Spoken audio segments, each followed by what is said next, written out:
camera.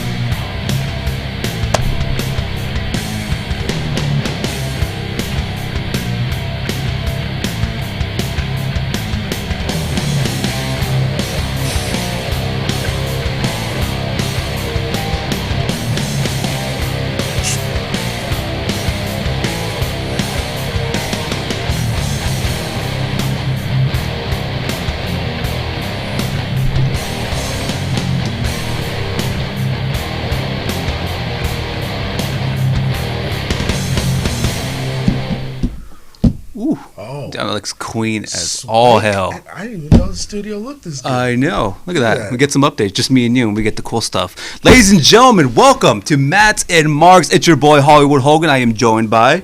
your owner, RJ Wallace, in the flesh. Just the two of us today. You know, we're saying that. I mean, this is definitely going to be better than that terrible weekend update we saw on Monday. I have that in my notes. I wanted to talk about that. But let's just jump right into the wacky world of wrestling. I have a whole bunch of notes to get into, my boys. And let's just jump right into this. You know how last week we were talking about AEW having a second show that they're going to put on TBS, and you kind of voiced your displeasures about Taz? Yes. Then 24 hours later, Taz has signed a new multi-year contract with All Elite. Multi-year contract with All Elite Wrestling. It looks like Taz will be the official commentator for All Elite Wrestling Dark, which will be now going to TBS or TNT. They're still trying to work all those parameters and contract negotiations out. But Taz will be the longtime voice commentator for All Elite Wrestling Dark. I can watch wrestling on mute. That's fine. That's cool. I mean, I'll say this. I mean, he hasn't been that bad when he's on AEW. I mean, JR's been taking the cake lately with just some... he's not all there. For the doubt because he's JR, but I know, the legend, but... It's funny because, I'll shit on King because I'm like, yo, King, you're old. Because King is cringy. That's the problem. JR is at least trying, but it's just not coming out the way he wants it to come out. Well, and also, I don't think King still isn't used to the PG era. Yeah. So, he tries to do callbacks to the stuff he did in the Attitude Era. And it's also difficult when Paul Heyman's trying to push the whole Lana Lashley storyline. I mean, he can't help himself, but still, it's pretty tough. But Taz, if you're a fan of Taz... He's going to be with AEW for a little bit of a while, probably all the way through 2023 when the new contract pushes in. So Taz, multi-year deal. Colt Cabana obviously not getting the job. He was also in consideration for the AEW Dark job, or he might get it later on down the line. But so far it looks like Excalibur and Taz will be taking over the duties for that. In other news, Bully Ray has been taken out of Ring of Honor management role that he had for quite a while. Pretty much he's been let go and fired, with Marty getting the biggest contract in Ring of Honor history. Marty now the lead booker in ROH. Bully Ray didn't really fit into the game plan now. Obviously, we've discussed it many, many times on this show, how Ring of Honor has been just an absolute sinking ship and just one of the worst promotions out there, especially last year. They're trying to fix things. They're rejuvenating the company. Bully Ray's out. Marty's in. Biggest contract. Bully Ray was actually crying about it a little bit on his what's that show he has? I heard a clip. Busted Open Radio. There you go. I heard a clip of it. Yeah, he sounds real fucking bitter. Salty. Yeah. Well, I mean, because Marty's not gonna be pushing Bully Ray's. I mean, why would he? Yeah, it makes sense. Bully Ray was pretty much saying that he doesn't agree with Marty having that much power or that much control, and he doesn't agree with the contract either. He appreciates what Marty did, but he thinks Ring of Honor went way too far and beyond to make sure Marty stays, which, I mean, from a guy that just got fired, I guess it makes sense, but at the same time, come on, Bully. You had your chance, they gave you the ball, and you pretty much put Ring of Honor all the way down to the ground. You hate to see it. You hate to see it. Killer Cross, who is now probably the hottest free agent in the wrestling scene today, he had a meeting with Hunter last week. Oh. And a lot of people are talking about WWE is denying it, but there's no reason to, because this is why. Killer Cross has now all of a sudden started not taking bookings for the month of April. He's canceled a bunch of his April showings, so Killer Cross not available in April. Obviously, WrestleMania season, TakeOver season, looks like Killer Cross is going to be heading to NXT. Interesting. Yeah. It'll be interesting to see how they use him in that department. Obviously, they're going to put him with Scarlett in the Smoke Show. Yeah, probably. Yeah. But, I mean, and he's also holding a couple belts out here in SoCal. So I wonder how that's going to play into things here. I know Maverick Pro is starting to build around him. So, man, that might be a Might be a little interesting. I didn't think WWE would go all in on Killer Cross. Yeah. Just given his like gimmick and his character, I don't know what they would do with him. Really, Well, yeah, it may seem like they're just going to put him with Scarlett and just let them do their own thing, but it always brings up the Sable discussion whenever that's always presented out.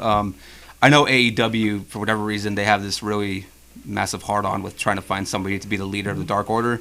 Apparently that's what Marty Scurll's plan was going to be the leader of the Dark Order. Yeah, and I guess apparently from what I've been told, that was also what they had planned for Killer Cross as well.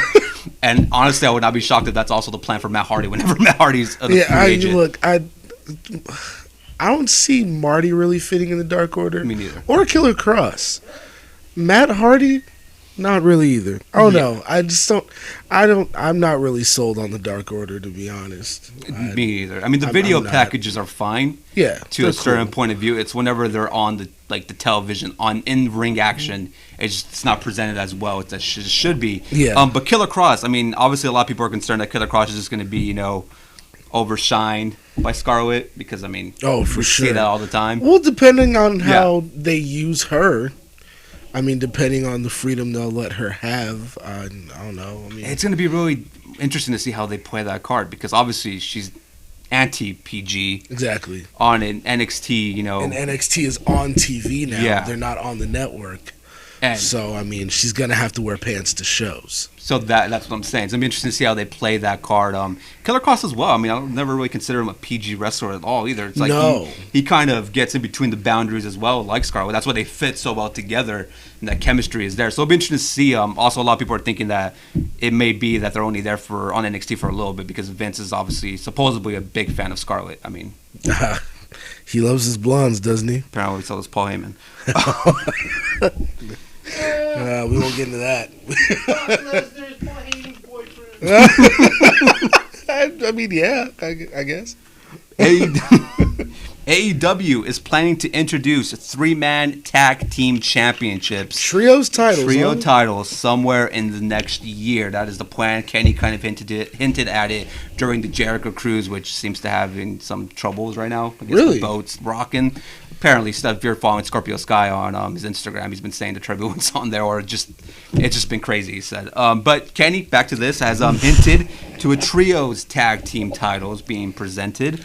I don't know. I don't know if they need that necessarily. I know there's a lot of trios in AEW. You can name pretty much all of them. I mean, not a lot of trios are getting pushed, though. Yeah. I mean, it would SCU, Jurassic Express, I guess the Elite, depending who you want to throw together. Wait, so... I guess Dark Order, depending who else they add at some point.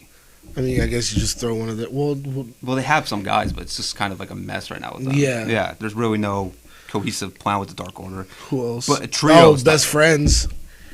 Orange Cassidy. And Inner Circle, technically, if you want to throw in Sammy with Ortiz and Santana. So I mean, yeah, there's definitely they have stacked card right there with that. But I don't know if they necessarily need that because I've always thought they still need that one, at least another singles mid card title. But I mean, I wouldn't go overkill with the belts just yet. Me neither. I mean, you have a women's division that is not good. Desperate help. Your tag team division's doing great. It's doing good. I mean, now is this a hot take? I've said multiple times. I think AEW has the best tag division in all pro wrestling. No, and you'll see it tonight on tonight's episode of AEW that they have a very good tag team division. Even when you throw, a random team in the Elite together, but they have a very stacked tag team, and I mean. It makes sense. You have one of the best tag teams in the world running EVP and running the tag team division, booking the tag team division, Yeah. So, I mean, if they couldn't get it right, who can, Exactly. And a lot of these, WWE is just, faltering right down the tag division. Even NXT. I mean, it's, surprising to me that NXT has a weaker tag division than they actually do right now. And the main roster, don't even get me started with Raw's tag division because that's just the whole So you don't like the new tag team champions on Raw? I mean, I get it. I get it from a certain point of view, but do you? I do. I don't get it. I mean, but I get it after tonight's AEW. They have They have an established tag team. Yeah, but it's AO on their facts. AOP beat the Viking Raiders though in NXT. Yeah, but I'd rather see Buddy Murphy with the belt than AOP. That's just my opinion. I don't know. I know they have a tag team, but I wonder how AOP honestly Trust feels. me, I'm happy Buddy Murphy's getting the push, but Yes. in hindsight, their first tag match together, they win the belts. That's such a Seth thing. Like that's such a. We have to put a belt on Seth because it's been how many months since we took a belt off of him? But It's slap God, one on it's him. like God. Oh wait, the Royal Rumble's coming up and Seth's not a champion. Seth has entered the Rumble with some type of strap on. Yeah. No, but I'm happy for Buddy Murphy. But again, like that, I mean, you can make the same case with AEW tonight. I don't want to get into spoilers, but you know what I mean? Because that was never a thing until recently. Because that's sort of their Luger and Sting. You know what I mean? That is their Luger and Sting. This is true. Yeah. So now I'm kind of like... Wait, which one's Luger, though? I keep jumping back and forth with that. I think... I say Kenny. You really? I feel like the way they're promoting Hangman, he's kind of the Luger right now. True. And Kenny's kind of the Sting. He's kind of like the mascot of AEW in a certain point of view. But I mean, I feel like, and I brought this up because I unfortunately watched Raw the other night. It feels like this whole Messiah Seth Rollins thing is like a counter programming to the Inner Circle type of thing. You know what I mean? Yeah, and like the cult type of. Yeah, and it feels like the whole Buddy Seth thing is a counter program to Kenny and Hangman because it's one of those things where it's like that never made sense, but like there they are, they're a tag team now. If you watch tonight's episode. And then you watch what happened on Monday, it's kind of like, okay, apples and oranges. And Paul Heyman's good with the subliminals. I mean, he used to do it a lot in ECW to counter a lot of what WWE was doing at the time. Yeah. I mean, with when Triple H was champion and he had Steve Corino become champion, basically Sandman was their Austin. And fucking... it didn't work out well, but it was kind of the same thing. Like this isn't Heyman's first time trying to show you that I can counter book your company and make things interesting, but this shit ain't interesting. And if you're a Buddy Murphy fan, I think people should stay excited about Buddy because it sounds like from what I've heard of reports, Paul Heyman's a huge Buddy Murphy fan, so you're going to see a lot of them, which I'm happy with because at one point I was afraid that Buddy was going to be the lackey, just the guy that's going to take the pinfall. I mean, Buddy went from fears of being deported after that Alexa Bliss thing, and he didn't want to go on the Australia trip at first because they thought he was going to get left there, and then they punished them by putting Alexa with Braun. Yeah, Vince loves breaking up. Yeah, and then happy couples. Were they happy? Well, who knows? Walter has apparently shared his displeasures with how he was used during Survivor Series. He said he didn't care for the match, he didn't care for the show, and if it was up to him, he would prefer debuting during the Royal Rumble, and that he just absolutely hated the decision makings leading up to Survivor Series. Well, I mean, yeah, that was kind of random just having Imperium just show up. Yeah. I mean, I get it because they were in the UK when it happened, but it's just like no one watches NXT UK, so why are you doing this if you're only having one? Because when that happened, it was like, so it's going to be Imperium versus Raw and SmackDown. Yeah. That didn't happen. They did the whole Team NXT thing. And also, Walter was the first eliminated, too, in the whole match. That, too. Here's your you UK have the most champion. dominant guy. Yeah, you have the most dominant guy. Yeah. Great wrestler who can beat the shit out of every guy on WWE's teams. You're building your next beast, pretty much, and he's in and out in, I think he was on the end for 10 minutes. He got a couple of chops in, had a couple back and forth with Drew, a couple back and forth with Braun, and then see you later, you're the first one eliminated. There goes your UK champion, ladies and gentlemen. So I don't blame Walter for being upset with it. Again, I understand why he would want to come out during the Royal Rumble, bigger pop, than being eliminated. It's not as bad as being eliminated in the whole 3-on, tag team Survivor Series traditional match. Yeah. But, Walter's going to do his thing, and then Worlds Collide is this Saturday, so we'll see Imperium. It's Imperium versus I'm pretty Undisputed excited Era. for that match, to be honest. I would not be shocked if Worlds Collide is better than the Royal Rumble. You said it. I mean, I think it will be. I think it has all the potential to be. Yeah, it's a stacked card. Yeah. Cain Velasquez has unfortunately confirmed that he will be in this year's Royal Rumble. You think he comes in at number 2 or number 30? I think number 2. Which is weird because, I don't know. WWE pretty much announced everybody that's in the Royal Rumble. They announced 26 men that are in They the have, huh? Yeah, and there's only like 4 spots left, so people are like, okay, one, a lot of people are saying is Jinder. Goldberg, Jinder, really? Yeah, that's the rumor. One is probably going to be Kane, supposedly. Wait, Kane already announced he was in the Rumble, didn't he? But they didn't put in the filed report that okay. they dropped today on Twitter. Yeah, because he keeps getting promos about the Rumble. That's a whole other. We'll get to that right now. But Cain Velasquez will be in the Rumble, which is my biggest fear. Is he either wins it or he eliminates Brock, which leads to Kane versus Brock 2 at WrestleMania. I mean, might as well. If that's how you're gonna build it, let's just get it over with now. I mean, Jesus Christ! I can only imagine a WrestleMania with Cain Velasquez winning the title.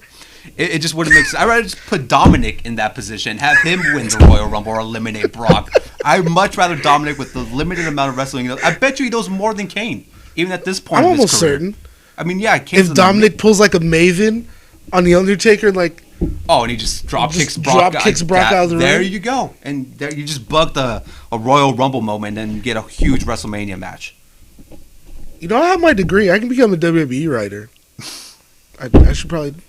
I mean, I like what we're doing here, though. Yeah. So, I mean, former IWGP US champ Lance Archer is in talks to join All Elite Wrestling. Really? Yeah, Lance Archer was just recently the IWGP US champion. He lost it at Wrestle Kingdom in the match with Jon Moxley. My man Moxley. And it looks like he's in contract negotiations with AEW. Lance Archer has had a pretty great 2019. You know, he's reimagined himself. His wrestling has been better. He had a pretty solid run with the title. So I can understand what AEW would be very interested in him. They already got Brian Cage. So they're spending that TNT money that they just got. They're trying to get as much as people they can get after missing out on Marty, Mercedes Martinez. They missed on some people. This is true. But now that they have the guaranteed contract for 4 years, they're starting to spend it and be aggressive in the whole free agency front in pro wrestling right now. That's good. I mean, so are they gonna actually finalize their roster? Because all these signings and like randomly bringing people in, I feel is kind of like. It feels like it's like an independent contractor thing. That, like, yeah. Come in, and then we'll see later on how it's goes. kind of like with us. We're like, yeah, like we're booking all these guys, and here's our main attraction. You know, like there's still parts of it where it feels very independent. Like it just feels like an indie show. Like they're booking this like they're at an American Legion somewhere. And it's like, nah, man. Like this is the potentially second biggest company. So like. You need to have a roster of guys that you're going to build continuously, not build one guy 1 week, bring a new guy, and then we forget about that first guy for a while, you know? Yeah. And I think one of the concerns or why that was happening originally is because they didn't have that guarantee that they were going to be, you know, that they were going to get that guaranteed contract from TNT that, hey, we're going to stick with you guys for the long-term plan. So I think they were kind of in limbo too, because like they have their established guys, but now they got to bring in all these other people in and kind of in tryouts because they missed out on some key people while, you know, TNT waited to give them the contract extension. But now that they have it, with Brian Cage, Lance Archer, probably Matt Hardy from what I've heard is probably next. Matt Berry's WWE every time he's on Twitter. So expect AEW to start making some legitimate signings for a lot of people now that their contract's signed and sealed and they're on TNT for the future and on for everybody that says they're going to be gone after this year. But we'll see. I mean, this is not going to make New Japan any happy. I mean, they're already bitter towards AEW. So if you were looking forward to a possible AEW New Japan partnership somewhere down the road, kind of like where Chris Jericho has been hinting time and time again, I would not get my hopes up with that. Yeah, Jericho really took like a real long shot saying that. Yeah, like, yeah. He really. He wants it, but it's like and there's money to be made there. And I think that's what frustrates a lot of people. But it's New Japan, man. They're petty. They're petty as can be. I mean, even though it's a telling sign that a lot of Bullet Club's going to be at the Ring of Honor. Yeah, for WrestleMania weekend. Only So that's only because of Marty. Marty, yeah. Again, they're hoping Marty's the bridge to all these companies. It's just going to be very difficult. And one couple final notes here. Just real quick, Elias re-signed for 3 years with WWE. I mean, next, I'm cool. Raven is in the news. Oh. He was speaking about intergender wrestling, and he said it looks like spousal abuse. So, Raven, not a fan. He's one to talk about spousal abuse. Come on, Raven. Like, quote the Raven. Nevermore. Like, how many guys have you known in locker rooms that beat the shit out of their wives backstage, at home, on the road, and you're talking about intergender wrestling? It seems like a lot of people are triggered over the Tessa thing, and it's not because of the things she said. It's more that she won. Because she beat a man I think for the world title. Booker T the other day just said that was the worst thing to happen in wrestling. And I'm like, Booker, you're in WCW for the long run. You're in two of the worst companies in the worst eras in wrestling. WCW in 2000 and TNA in 2010. What are you talking about? This is the worst thing that's happened in wrestling. Do you remember Ric Flair coming back out of retirement and trying to wrestle Jay Lethal? Do you remember the Main Event Mafia the second time? Ooh. The Aces and Eights? Orlando Jordan in TNA? Do you remember that? Remember when he joined the MIA and he was like GI brother or some shit? Come on now, dog. And let's not even bring up the whole Kurt Angle being the stalker to his wife storyline that they try to pull as well. There's a lot of bad things. I get it where he's trying to... he just missed... I don't know what he was trying to say. Worst thing? Come on. Trying to make it believable that Tessa could beat some of the men on there, I guess, was his like presentation, being like, do you think she could beat all of these guys? I mean, Brian Cage is gone. She could beat some of those dudes. I mean, Van Dam might seduce her. Who knows? I mean, by the way, Impact's back on Twitch. They figured things out. Oh. They were able to make this smoothing process. So Impact suspension over. So Impact back on Twitch. Good for them. And one more thing, there's some rumors going around. I don't know if it's for sure or confirmed, but there's a lot of speculation of what if WrestleMania is turned into a 2-night event. No, sir. No, thank you. We don't need it. A lot of people are pushing for that. that. There's a lot of whispers because Wrestle Kingdom is 2 nights. A lot of people are saying, and maybe somebody in WWE may be How did interested. that work for Japan? Yeah. We get it. Vince is interested, like he's intrigued, but like, why? First off, you haven't even started booking WrestleMania yet, and the Royal Rumble is in what, 4 days? Yes. You're usually booking WrestleMania by like December. And the other They problem haven't is started booking WrestleMania. And the problem with that is that they have the Saudi show right in between the Rumble and Mania, right? Really? Or is that? Yeah, I think it's right after. They have a Saudi? Oh shit! I believe so because they're teasing a Bray Wyatt Fiend versus Kane Inferno match in the Saudi show. Oh, because 2020, we're pushing forward, guys. The Fiend versus Kane in an Inferno match for the title. The Inferno match was never my favorite match. Yeah, but nothing says Saudi like an Inferno match. They're really stepping into the fire with that one. But a 2-night Wrestle Kingdom did not work. Yeah. Like, just sit through one 6-hour WrestleMania like the rest of us have been doing for the last couple years. It does, and just get the fuck over it. Well, isn't there a second WrestleMania technically Takeover? I mean, I'd rather keep Takeover unless they're gonna move that to Friday. Well, I know this year they're moving Takeover to Friday, aren't they? Yeah. So Takeover's Friday, Hall of Fame Saturday, WrestleMania Sunday. Yeah. So I mean, but why? What would be the point of the second night of WrestleMania? Maybe don't overbook the whole show. I get that you have to be 6 hours long, but do you really have to be 6 hours? Don't waste your booking on this show then. Forget the live performance of Flow Rider. We don't want to see him. We don't need Flow Rider in Tampa. We don't need him. We don't. All the other great Florida artists you can get to, Rick Ross, Will Smith. He could. I guess he can't sing Miami because they're in Tampa. Kind of missed that one. Who else? Rick Ross again. Rick Ross. DJ Khaled. DJ Khaled's pop. White people know DJ Khaled. I don't know if I want DJ Khaled. Bring back Flow Rider. Okay, so 2-night WrestleMania. It's an idea that's floating around. I don't think they should do it. I think we don't need it. I mean, if you're gonna do it, put the Money in the Bank match in night 1 of Mania, and do something where the guy can cash in the second night. Like, he has to cash in night 2. So, that would be interesting. Yeah. Make it interesting, or make it because the goal of Wrestle Kingdom's second night was to make it a unification match, right? Yes. Yeah. I don't need a unification title match at WrestleMania. And we got there last year, WrestleMania with Becky. So it's well, I mean, I think the men would do it better. No shade to women. No shade to women. Quote that was the Raven. That was actually a really good triple threat match. I mean, I thought I was entertained by how Becky won. Yeah. I mean, it had a botchy finish, but I mean, just in the go home Raw to that alone. Yeah, that was entertaining. Like the whole cop car thing, that was good. That was gold. You know, so I mean, that was a real good triple threat match. But I mean, I think the men could at least do it a little better if it's booked right. But I mean, just given who's champion right now and like the trajectory of that, I wouldn't want to see it.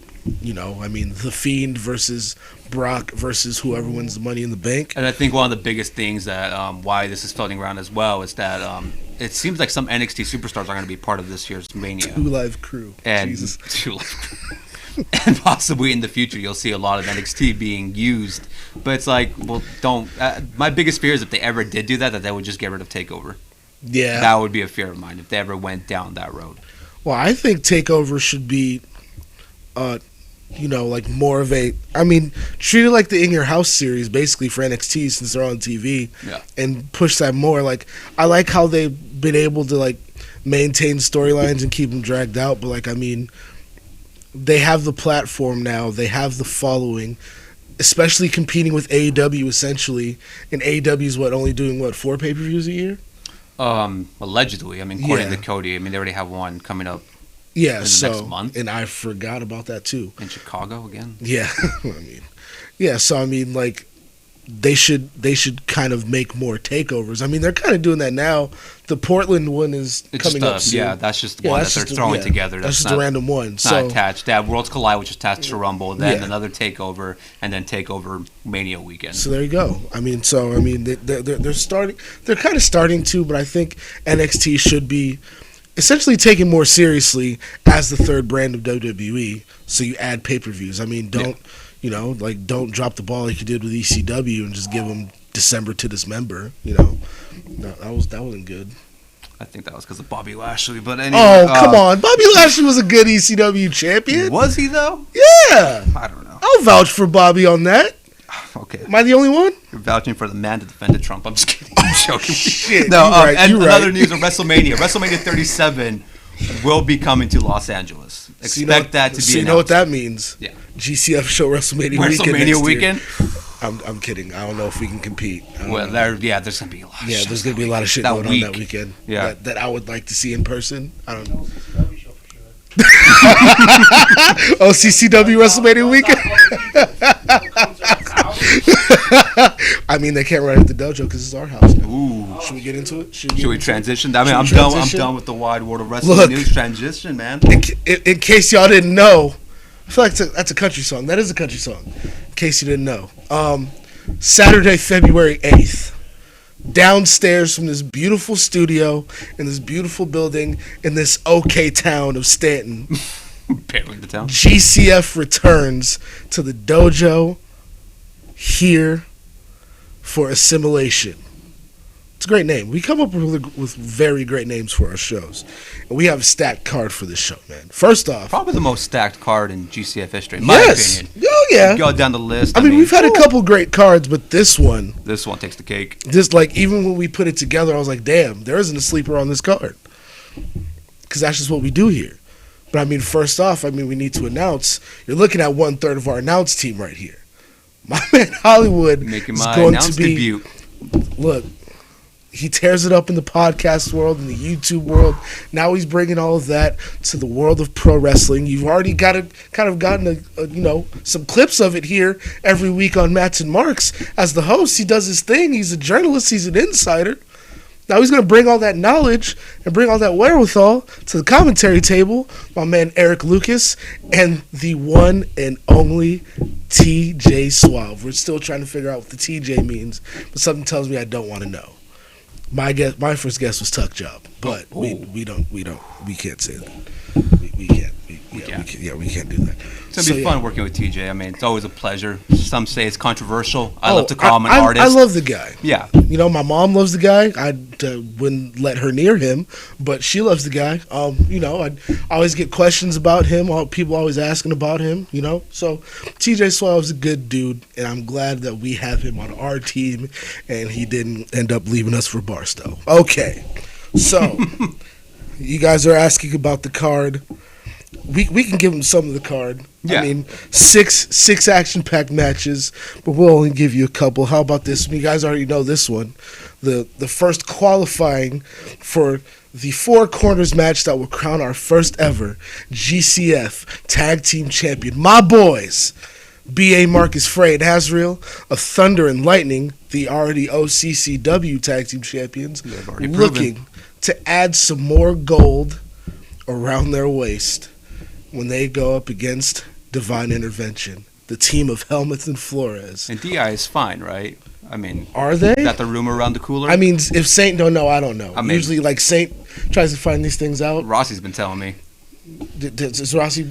I mean, that's what the. Where's Rossi? But I haven't seen Rossi in a while. Is he doing good? He's fine. I'm sure. I'm sure he's going around. I hope not. I mean, that's not safe. But I mean, you know, teach his own, I guess. Yeah. Do your DI, thing. are they fine?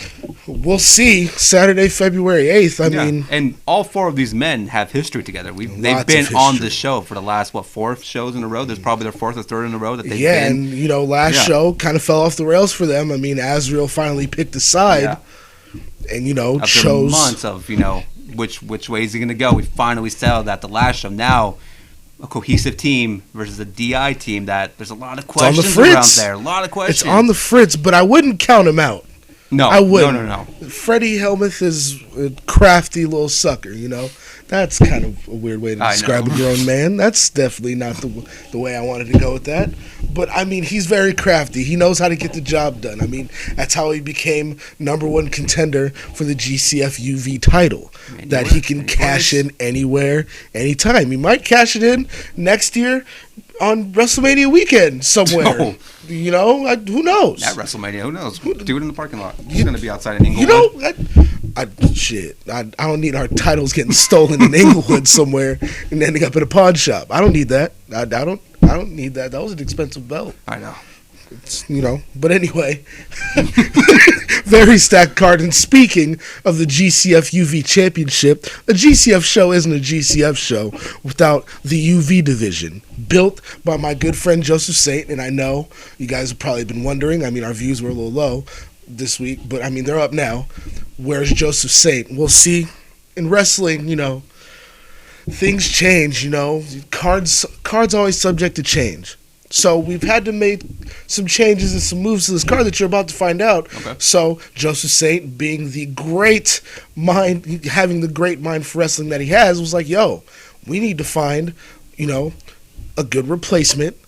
You know, we need to find, you know, someone who can, you know, tear the house down, a new face. We're always good with finding new faces to bring the GCF to new talent. So he's out right now scouting somewhere in Southern California, maybe in Vegas, maybe up in Washington. Shout out to Ian Bear up there. You know, maybe in Arizona. He's always been talking about going to Arizona. I guess he's never been. You know, he's scouting. He's scouting names, faces, you know, he's out there watching wrestling like we all do, and he's finding a talent to replace our good friend Locura, who's supposed to make his debut. But, you know, life happens, things happen. We wish you well, brother, yes. And we will have him on a future GCF card soon. Doors not closed. Doors closed for some people in GCF. I was about to say. You know, I mean, some are sealed shut. I've been told by the investors we shouldn't talk about the motherfucker no more. But, you know, we ain't gonna do it. I'm not gonna defy them again. You know, I think we're on good terms now. So I mean, yeah. So doors always open for you, my man. But yes.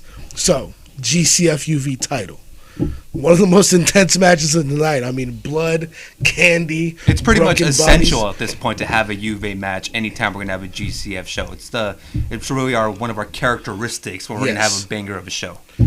And I've been promised that shit's gonna get broken. Weapons, bodies, you know, it's gonna be ridiculous. Apparently, when Tony Reyes comes back after surviving against Sin Bodhi, he was here last week, and you know he made claims that he's gonna fight. He's going to come in here and going to fight. And he's going to have to fight. He's going to have to put every single ounce of his being into this match when he goes one-on-one with the monster, making his GCF debut, Terex. when I tell you, if you've never seen this man ever in your life, when you see him come through that curtain, yes, and I did say curtain because we're changing things up here. Oh, okay. Why is he named after a tampon guy? I have no idea. I wouldn't make that joke in front of him. You've seen the flyer picture? Hey, I mean, if he watches this, I didn't say that shit. You heard it. None of us said that. Audience crowd. It was actually Gio Amazing that said it. Oh, it was there Gio you go. Amazing Well, that said it. Gio. Yeah, fat mother. Yeah, he's walking out. We'll the make sure studio to point him out. Yeah. Day of the show. We'll show him to you. We'll show him to you. When you see Terex come through that curtain and get in that ring, everybody's looking at this man in awe, and it's mostly out of terror, like pure fear. You know, I mean, I'm probably gonna pay this guy right when he shows up because I don't want no problems. You know, No, they'll try to like castle him, man. Yeah, no. I ain't Give it to gonna. him straight up. No, just as soon as he walks in, no handshakes. Just here's your money, dog. Get your match. You know, do what you gotta do. And Tony's face kind of told the whole story when you showed who he was facing. I mean, I'm not saying he was intimidated, but you could tell he knows this guy means serious business. It's He not gonna knows be a he's cakewalk gonna have of a to match. do. Yeah. I mean, he survived against Sinbodi, and Sinbodi is It's a no different cakewalk, type of yeah. crazy. He knows he's going to have to fight in this one. Yeah. I mean, we've seen Tony do it all in the UV division so far. I mean, he survived the 6-man match. He had a hell of a Falls Count Anywhere match with Freddie Havoc. He's had matches with Guy Cool. He's even had a match with Helmuth already. He's done a lot so far Yeah. in this UV division. But this is going to be his biggest test yet. It's going to be an all-out war, ladies and gentlemen. And if there's children in the audience, don't let them just walk around during this match. We shouldn't even add anything new to the dojo because this is going to get torn down probably. I mean, as long as they stay away from it. Well, can we make sure of that? I don't think we can. I mean, This is going to be an all-out war. It's going to, just go all over. I mean, we got a warranty on our cameras, so I mean, that's all I care about. And as long as they stay away, from the equipment. Yeah, the equipment. Yeah, good luck telling them that. I'm not going to tell Terex Okay. anything. I don't think I even want to. We should have Gio Amazing deal with There it. we go. I mean, he said the tampon joke earlier and walked out. Gio Amazing. In closing, we'll have him handle that whole situation. Gio Amazing, you got this, buddy. You Come out of his budget. Got it. I mean, he's already gotten 2 black guys in this company so far, right? I mean, what's the third one? Right? He's used to it. His face is a magnet to fist. That's what I'm trying to get at. And his mouth is a magnet to tacos. Have you seen him? Jeez, man. You seen him? Gio Amazing. You're just having your fun, huh? Since nobody's making the Warwish jokes tonight, huh? True. You're but just also, taking your hits. You're just going for it. But also, I mean, I feel like it's a well-known fact that me and Gio Amazing just don't see eye to eye because his eyes are usually closed shut from getting hit in them. So, I mean, it's just that's just what it is. But yeah, and he's like aligned with the investors, which I don't get. I mean, he doesn't look like he has money like that. Gio, Lando, Saint. Lando. Yeah, fuck that one too. Let's go down. But we still got way more matches. Yeah, we still got matches to announce. So as so I far, said, we're on the road to tag team titles, which we're going to crown this year. The UV title is going to be an absolute war and a bloodbath, and so we said card was subject to change, Yes. and we announced the GCF debut of our guy Super Beetle, real big name out here in Southern California, and he will now be facing our friend, my friend, SoCal Crazy. Ooh. I like that. We got ourselves a I lucha like match, that, guys. yeah. We got ourselves a straight up lucha match It's a here. crowd pleaser, right? That's a show stealer, possibly, ladies and gentlemen. Oh, somebody better call Stanton PD because they're going to steal the show. Shout out to JBL for that. For that line. I should be on commentary. That was a good one. I should have saved that. Should have saved that one for the I right should have moment. saved that. Yeah. I should have saved Should have it. saved that But one. I'll say it again. People will forget. Don't I'll say it forget again. this. We're, 2 weeks away, 3 weeks away? about 2 weeks away. Yeah, Well, so 2 weeks we're away. getting there. Tickets now on sale, by the way. Tickets are on sale. Yeah. PurplePass.com/new era. New era. Oh, like 'cause the hats. It's like the hats. Because it's a new era for GCF. And you will see it as soon as you walk in the dojo. Yep. We're doing things big here. This is going to be the biggest show in GCF history. I feel like I say it a lot, but I'm serious about it this time. This is going to again, be as we're going down the biggest card. show. As we go down the card and we remember all the shows we've had so far, I can't tell you another card that stacks up as well as this one. We're starting off 2020 with the best that we've got and an absolute banger. And I mean, Just match. And we haven't even gotten to the main event yet. Exactly. That's what I was, So we got SoCal Crazy versus Super Beetle. And then after that, we got a 3-way dance. Now, these are two things I like doing on my Saturdays, dancing and having 3-ways. Holla at your boy, all right? A 3-way dance. TJ there's filming? Yeah, I mean, sometimes. I mean, he finds the girls, too. I mean, I get tested regularly after that, so I mean, it's fine. So, 3-way dance. A triple threat elimination match to determine the actual number 1 contender for the GCF SoCal Heavyweight Championship. We're finally clearing up the mess. Look, I don't want to blame you for it, but we're finally clearing up. It was a mess that me and Saint made. There's video evidence, okay? I don't know why nobody's trying to find the video evidence. I mean, video evidence helps. Somewhere. I mean, it's gotten R. Kelly down. It's gotten so many people down. Just find the fucking evidence, all right? Saint was the one who said it. Joey Barone, you got a match. You got a match, Mikey O'Shea. He was like Oprah back there.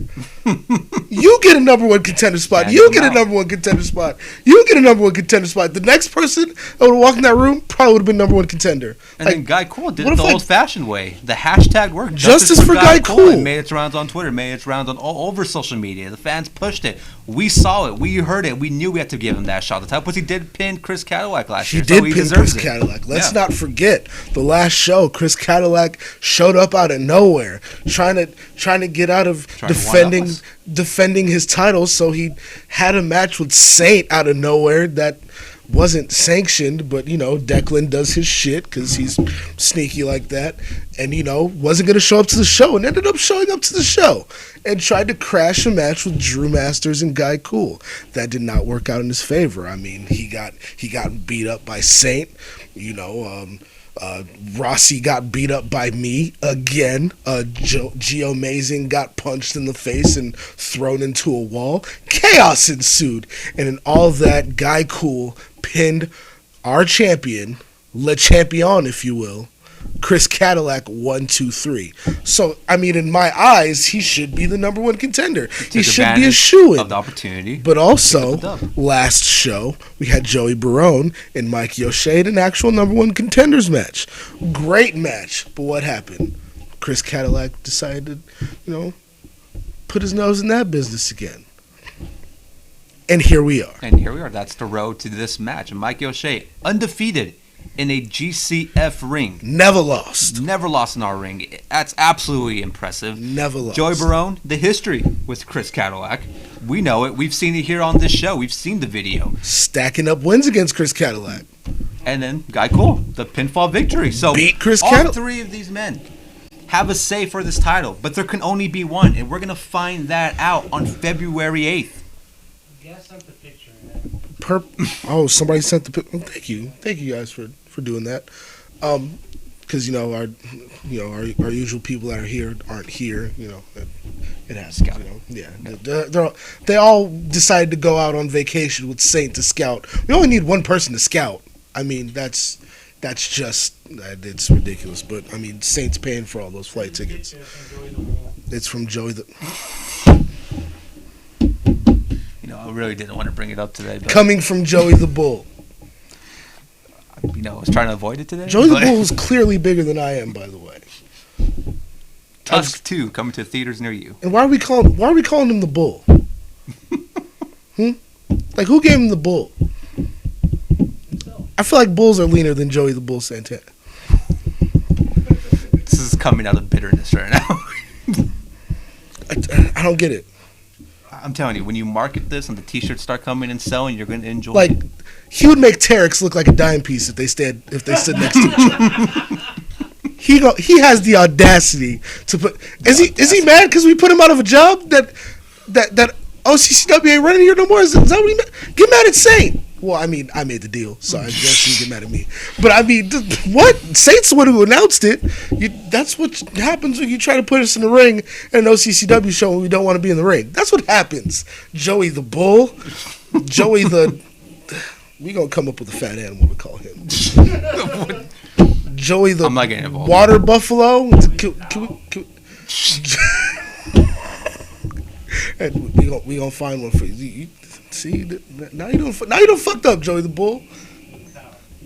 Joey the February 8th, the simulation, the most stacked they card. keep trying to test me here. I don't know why. I know they're distracting. I don't know why. Most stacked card in GCF. We were doing good.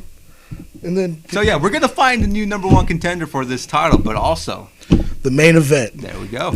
a very personal rivalry that's gone back to last June. GCF, we talk about Injustice for All. The whole mix up with our first champion. Vintage Dragon ended up winning the belt and then got goaded in to a match with Chris Cadillac that saw Chris Cadillac becoming the GCF SoCal Heavyweight Champion. He's been champion ever since. Hasn't lost it. Rossi's prophecy came true. This is true. And the last time we saw these two in a ring together was at an OCCW show, which was supposed to be a unification match for the OCCW and GCF Heavyweight Championships. And what happened? Vintage Dragon had his girl coming down trying to help him win the match. Whoa. I mean, granted, Cadillac We did all super saw the kicker. we all saw the I video. mean, she just shouldn't be in the ring at the wrong time. Cadillac had a message to send, and she just happened to be the receiver at the time. I'm sorry. I mean, I don't hit women, but I mean, come on. It happens. I mean, but we all saw the video, so I mean, it's kind of an eye for an eye. True. Yeah. And just like Rossi says, he was aiming for Vintage. I mean, you can't really see twitch. straight. Sometimes your leg just goes a different way. You can't really see when your leg's in the air and your face is this way. So I mean, he thought he hit Vintage. It happens, dog. People make mistakes. That's how Kevin Nash tore his quad. Oh, One way swing. damn. Oh well, we went there. It happens. It happens. I'm just trying to give you a medical diagnosis of it. I mean, so it's So the history is there. the history is there. The match and it was went, a great match. Yeah, and you could watch that match on GCF's official YouTube channel. Tell them about our YouTube channel. Full matches sir. on there. GCF. Is it just GCF or is it Gold Coast? Gold Coast Federation official. Gold Coast Federation official on YouTube. You could watch that full match in its entirety, all the shenanigans that happened, and why this is leading up to this massive main event. So, I mean, yeah, the way the match ended in a disqualification because Vintage Dragon wanted to pull out a trash can lid and just massacre Chris Cadillac. And me and Cadillac never really saw eye to eye, but I had to come to my champ's aid. Yeah. This was bullshit. Cadillac had the match won. He should be Caddy 2 belts right now. I'll say it. Caddy should be Caddy 2 belts right now. Just like he predicted, just like Rossi promised, Cadillac should be running Southern California right now. He should be running Orange County right now. He should be the king of the dojo. But Vintage Dragon is also not one to be messed with. He's also one to cut corners. So he found a corner to cut. Besides having his girl coming in with a ref shirt on, trying to help him win the match, he knew champion's advantage. He can get disqualified, and nobody becomes a unified champion. Retains the belt. Smart play. But, I mean, in the end of the day, it worked kind of in our favor. Yes. Because it gives us one of our biggest main events in GCF history. Because now there's no way any of them can get disqualified. Okay? These two will get in the ring, and they will fight it out one more time in the middle of that ring. No disqualification. No excuses. Chris Cadillac versus Vintage Dragon for the GCF SoCal Heavyweight Championship, and there must be a winner. I can't wait. I know Caddy was talking about banning some people from ringside. Have we kind of agreed to We're those working terms, on it? Because, Look, Vintage hasn't gotten back to us. We're still dealing with these weird ass emails from some Billy Bonds guy. So I mean, that's that. Okay. Because I know Caddy was very, Look, Caddy, bro. Look, we trying though. Yeah. I don't know if we can get her banned from the building, but I mean, she's done. We'll work those things out before we get to February 8th. We'll but try still, it out. GCF SoCal title will be on the line, and we will have a definite winner no matter what. No matter what, this is happening. Yes. I mean, just to stack the card once again. February 8th. Tickets are on sale. Come on out. Hang out with us. It's going to be the most stacked card in GCF history. The best night in GCF's history as well, in my opinion, because so many things are going to be declared. And so many things are going to be beginning, like heading to tag team champions. And big announcements, too. Yeah.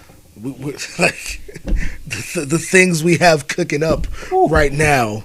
I mean, you thought the GCF dojo was one thing. Well, we're going to take it a step further, and you guys will find out. But you have to be in the building. You have to be in attendance on Saturday, February 8th. Okay, tickets on sale. PurplePass.com/New Era.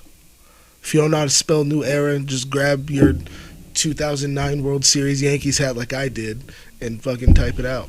I mean, I know how to spell New Era because I'm educated, but I found my World Series Yankees hat the other day and I was happy. But, PurplePass.com/New Era. Be in the building because you're not going to want to miss this announcement because it's not going to sound all that great on social media. Yeah. So we'll plug it on there as well. I mean, we will. You're not going to get that same effect, like being. You got to have the feel of it when it gets announced because it's. And there's a couple of them. It's not just one announcement. Ooh. There's a couple of them. We've been doing some things from our last show to this point. I'm just saying. And you already saw one of them. The dojo's named after us. So, if we just took over the dojo, what else is next for GCF? You're going to have to find out. You're going to have to be here. You're going to have to be there. February 8th. I mean, this is the portion of our show where we start answering questions, right? Do we have questions this week? We have lots of questions. It's 2 great. weeks in a row. 2 weeks in a row. I love it. Okay, so, this one's more of a comment. Joseph Saint versus Billy Bonds. Book it. I mean, that's been kind of brewing, hasn't it? Look, I don't know who this Billy Bonds guy is, but I think Saint can take him. I mean, Saint's been doing some Saint showed some moves. Saint's been doing. He told me about he knows karate or taekwondo. You know how white people get him. I was like, I did karate back in my day, but he actually does it. He's pretty good at it. I've seen him use it. What was the word we call him? Saint-O-Mac? He calls himself Saint-O-Mac. I'm not calling him Saint-O-Mac. That's never gonna come out of my mouth. I'm not doing that. No. And until he does a shooting star press, never calling him Saint-O-Mac. And I probably just put an idea in his head. Don't give people ideas. He's probably watching. He's probably going to watch this and be like, a shooting star press is all I need? Not even a coast to coast. Just straight skip coast to coast. Jeez. Shooting star press. He's going to start doing that downstairs on the crash pads now. After podcast. Right after the pod, not during. Okay. So Billy Bonds, whoever this guy is, man. Billy Bonds has been coming after Saint. He's been coming after us because, of Joseph Saint's views on old school wrestling. Oh, it's because Cornette's a piece of shit. Is that why? Cornette is a piece of shit. No. It's facts, B.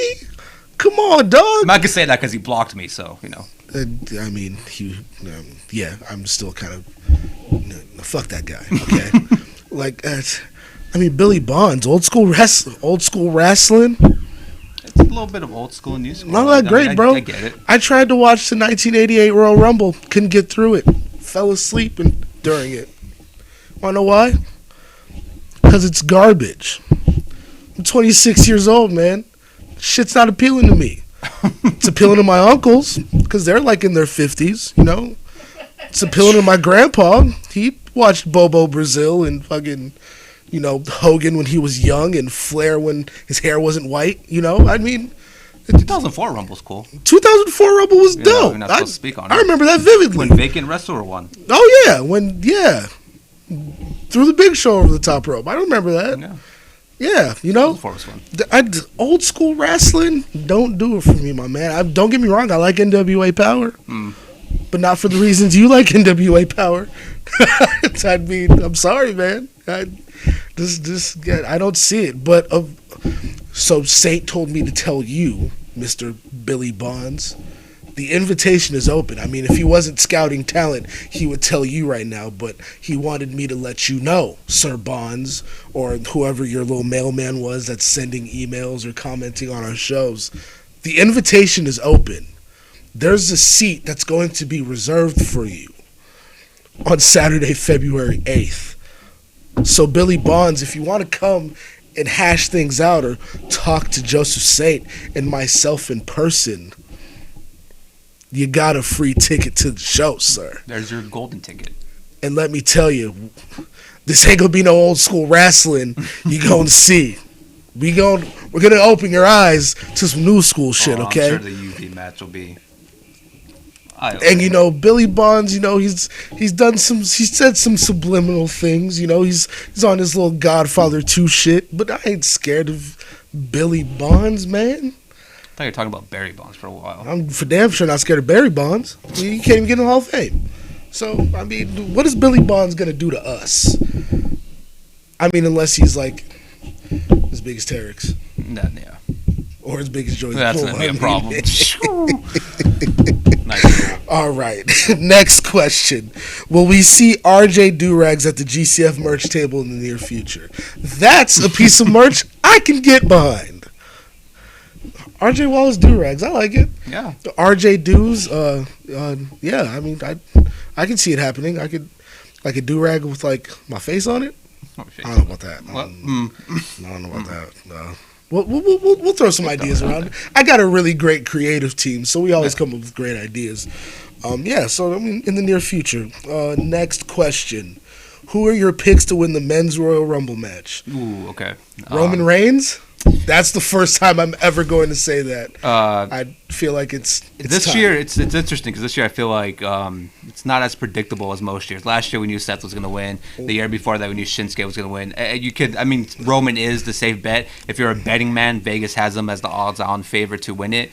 The other two favorites are CM Punk and Edge, so it's probably going to be Roman. Hold on. Don't expect CM Punk, guys. They're just going to get your hopes up for nothing. Unless John Cena comes back. Yeah.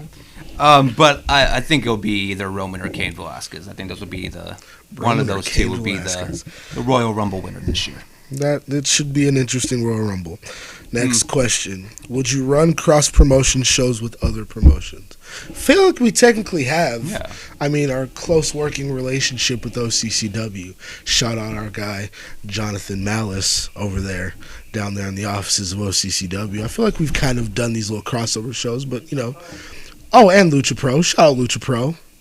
So, I mean, never say never, but, right now we're kind of just focusing on building our brand and being better than the other promotions, essentially, basically. But, like, we love the spot that we're in, and we do, give credit where it's due. I mean, these promotions have helped us get to where we are. I mean, we don't call it the GCF Dojo if, we don't have a working relationship with OCCW. Yeah. We don't have this. And it also led to the main event match as exactly. well. For, we don't have this podcast if it wasn't for OCCW and Trash Ass Bully Zone being terrible.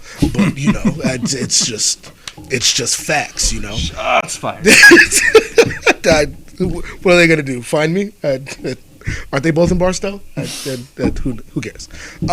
So I mean, we owe somewhat a lot to a lot of the promoters and promotions that have helped us. Drew McIntyre is another good pick. Drew is my you my kind of sleeper forget. pick. Yeah, you kind of forget about Drew McIntyre. I think he's a sleeper pick, but I don't know if they pull the trigger. I mean, they're starting to push him that way though. Like they're. I pushing feel like us, they would have needed a little bit more time. I mean, they're doing it now, but I feel like with Roman, they've been doing kind of like the mid card build up to him going back to being. Like they're definitely pushing Drew as the monster that's probably going to barrel through a lot of people in the Rumble. Like Drew will probably come in at like number 9.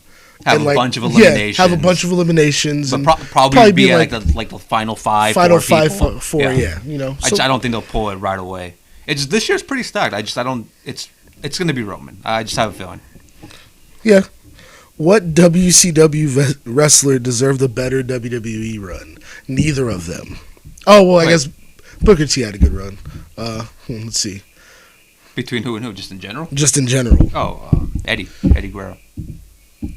I don't consider him just a WCW wrestler. Really? I consider him a WWE guy. I don't know, man. That's just me. His matches with Ray, his matches with Dean Malenko. Yeah, but I mean, I think he could have gave Eddie his push then. Yeah, but I feel like the more memorable part of his I was like, I feel like the more memorable part of his career, like the huge chunk of like what we love Eddie for, is his WWE run. Like every part of it. When he was U.S. champion, when he was tag champs with Chavo, like, especially his heel run at the end. Like, When Dominic was his son. Dominic was his son. When he was screaming at Vicky for not getting there on time during the ladder match. Beating Brock, so many things. Even him losing to JBL. Like, it just, DDP is a good one in the comments. DDP. Yeah. But what would DDP have done? I mean, he wouldn't win a title. I think he could have been pushed for him to be a babyface champion there, though. I think DDP had like everything going for him at that time. He could have been really over with WCW if there wasn't politics being played at the time. AJ Styles, he was a WCW guy technically. He was there for the last week. I mean, that's kind of tough, man. I mean, they all had. Moments. Besides Booker T being the WCW guy that came over, I feel like everyone else kind of got buried. Steiner, Nash, kind of, but I mean, he was Diesel before, so not so much. Who else? Sting, of course.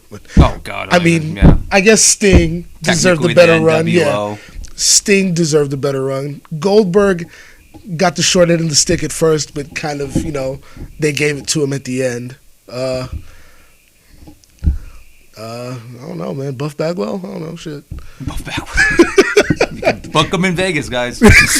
He's available. Nobody's going to book in Las Vegas. Go watch a Raider game and then go hang out with Buff Bagwell. How do you feel about that? I'm cool with that. I think, Oakland was nice to them, but it's like they were not always in Oakland. You went to LA. They the Raiders are always homeless. Kind of fits our fan base. Look, I'm a Raider fan, so I can say that.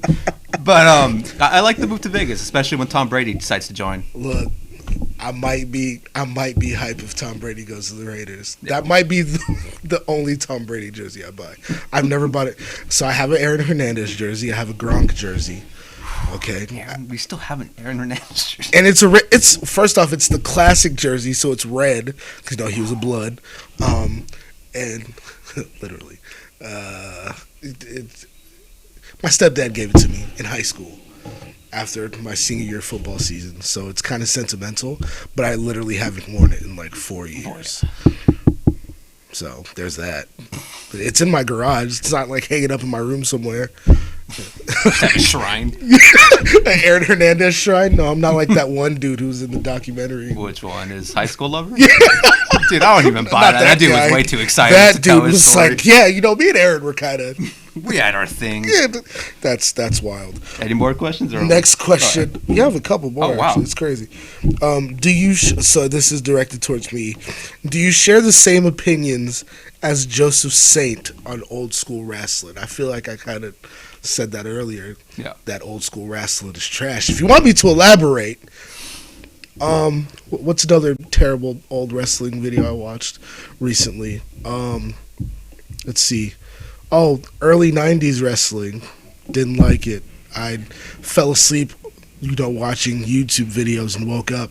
There was an old episode of WCW Saturday Night, and I was like, why am I a wrestling fan after watching that? And I was like, dude, what? Just because it might just because I grew up in the Attitude Era and seeing the evolution of wrestling, but basic holds now were people's finishers back then. Yeah, I saw a video the other day of Ultimate Warrior in his tryout. His finisher was the double clothesline, so he would fall to, and that was his finisher. Leg drops were finishers, double axe handles off the top rope or the middle rope, for guys who weren't, high flyers, The only interesting, there's probably 4 really great wrestlers that came from this early old school era. Macho Man, Flair. You can say Shawn because he started in that era. And what? Marty Jannetty. Just bringing up Marty Jannetty because he was on Being the Elite. He was on Being the Elite. Ricky Steamboat. Yeah. Essentially, if you think about it, Hogan was trash because he couldn't wrestle. Andre the Giant was 7'3" and 500 pounds. No love for the Hitman? No love for the Hitman. If Owen was still alive, all the love for Owen. Yeah. But no love for the Hitman. I'm sorry, dog. British Bulldog. I like British Bulldog. Who should be in the Hall of Fame, by the way. He should be in the Hall of Let's Fame. make that happen, Vince. Stop being petty. Who else? It's about it. I mean, Bam Bam Bigelow was cool in the early 90s. Yeah. Not so much in the late 90s. I loved Coco Beware. Coco Beware is cool. I dressed up as Coco Beware when I was 7 for Halloween. That was a good time. All right, next question. Coco Beware did not go there. And I'm scared of birds too, so I don't even know why I did that. Why were you Coco then? I don't know. I mean, I didn't have a bird, but I mean, I was Coco Beware. Anyway, we'll just forget I said that. We don't need that. No, that went deep. Yeah. Was GCF always the name you had in mind? Well, That's a good question. so in the makings of GCF as a company has come a long way, mind you. We've only been in business for 2 years, but this has kind of been something that's been kind of brewing for about 4 years. And there was about 3 of us at the time, who were, like 5 of us, now that I think about it, that kind of wanted this to, come to fruition. But I didn't know shit about the wrestling business. Like, I grew up going to indie shows and like kind of, like seeing that scene, but didn't know what came into it. And also at the time, I was like 21, 22, I was still playing football in college. Like, I was working a fucking graveyard shift job at Subway. I was smoking weed all the time. I was in college, just living it up. Like, I was in the mix of kind of trying to take my career pursuit seriously and, juggling a lot of things. Doing Life. young people shit. Yeah. Not living really not living life really yet, but like I knew I wanted to do something. Yeah. So we were all wrestling fans, and we were like, "Yo, let's start a company." Went the wrong way about it. We were like, "Yo, let's become wrestlers and fucking do this shit." No, Going the elite way. no. Let me tell. If you're like a young person watching this and you want to start a wrestling company and you want to do all the backyard shit, go ahead and do that, experience it, but don't try to take yourself seriously while doing that, because nobody will take us seriously. So we had to take a step back, take a while. I had to change some pieces in it, and we brought the right people in, and here we are now. So GCF went through a couple name changes. Funny story, we were originally going to name GCF GCW. Well, Glad we didn't. yes, yeah.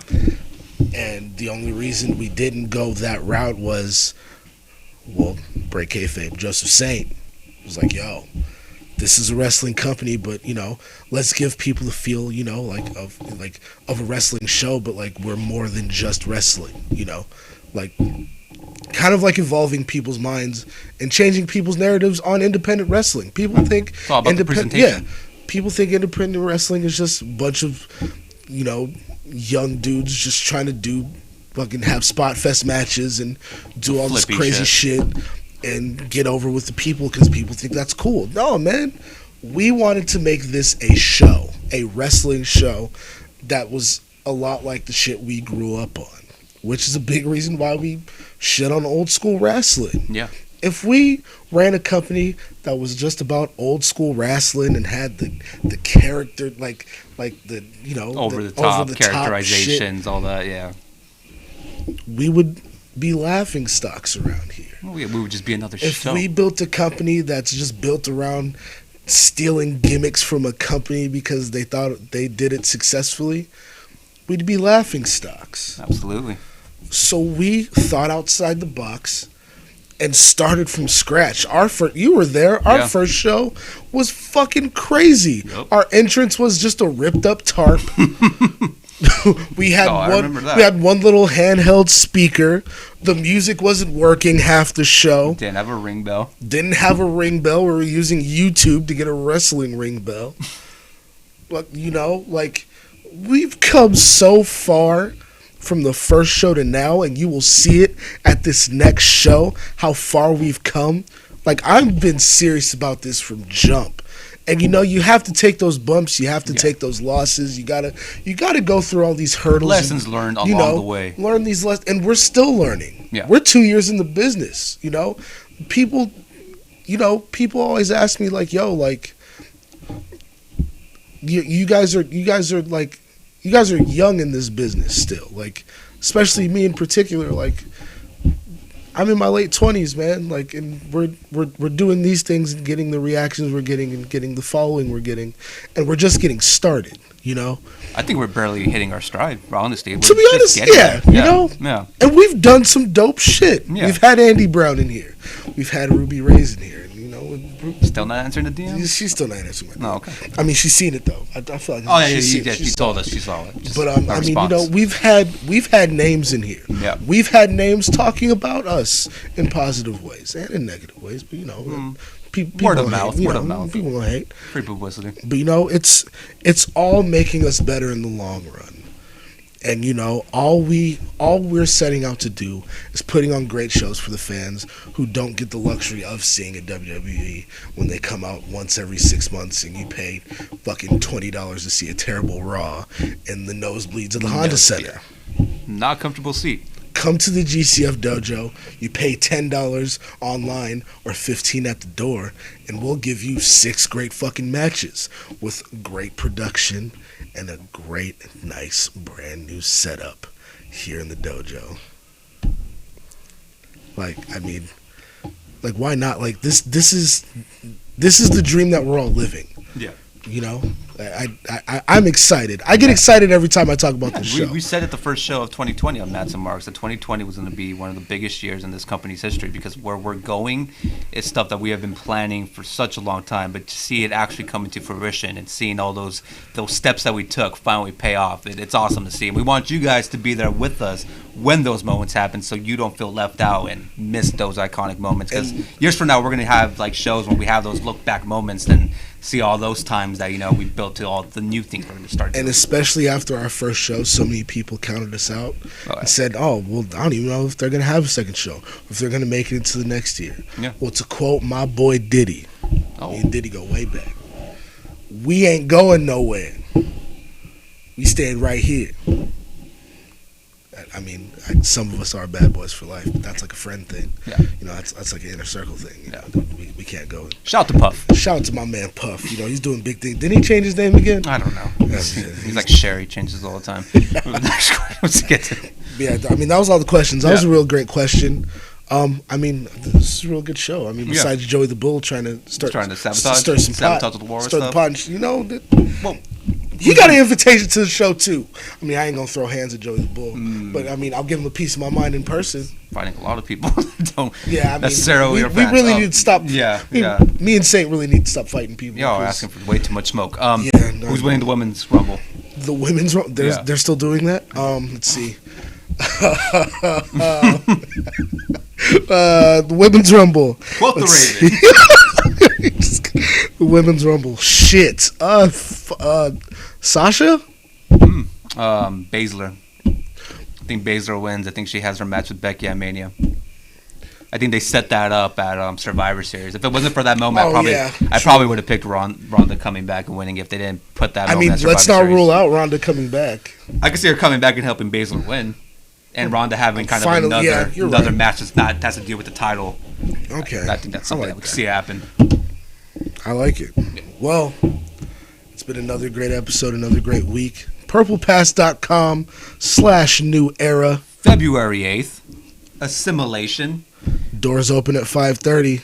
Bell times at 6:15. We're approaching, my boys. We're approaching. This has been another fun Mats and Marks episode. Next week, we'll see who's available to come in. We'll see if Saint is back from his scouting trip, and we'll probably get some. We'll see if we can discuss with him if he's able to see any good talent around there. As always, you never know what you're going to get with Mats and Marks. Who's going to be here, who's not going to be here. All we know is next week, more build up to the upcoming show on February 8th. Also, more wrestling news as always. So we will see you next week. It's been a pleasure. It's your boy, Hollywood Hogan. It's your man, RJ Wallace. I don't know how we sign off on this. Fuck. If you're going to be a Matt, don't be a... No. If you're going to be a Mark, that's going to leave... No. Don't leave a leak. Leave it on the mat, and it'll leave a mark. No. Okay. Marks We gotta write this down. As much as like, I've been on every episode, And we- so like I feel like I should know this catchphrase. I know. Do I just not pay attention to Saint when he talks sometimes?